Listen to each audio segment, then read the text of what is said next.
তাই আজকে আমি সাবধান করে দেব, একইভাবে আমি অনুরোধ করব দেশের সমস্ত ওলামায়ে কেরাম, সমস্ত দায়িত্বশীল, তারা সবাই ঐক্যবদ্ধ হয়েছেন।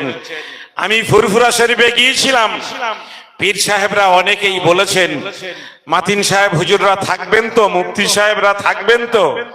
আমি বলেছি থাকবেন।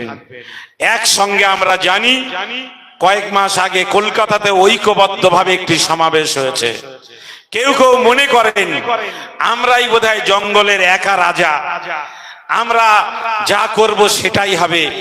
তিনি যে জঙ্গলের জঙ্গি বিড়াল হয়তো তিনি বুঝতে পারছেন না, তাই তিনি এই জাতিকে নানা ভাগে বিভক্ত করার চেষ্টা করছেন।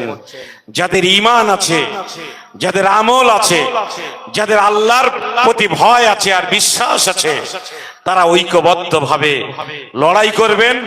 এবং এখানকার ওলামায়ে কেরামরাও বলেছেন যে ব্রিগেড যে সমাবেশ হবে এবং ঐতিহাসিক সমাবেশ, ভারতবর্ষ স্বাধীন হওয়ার পরে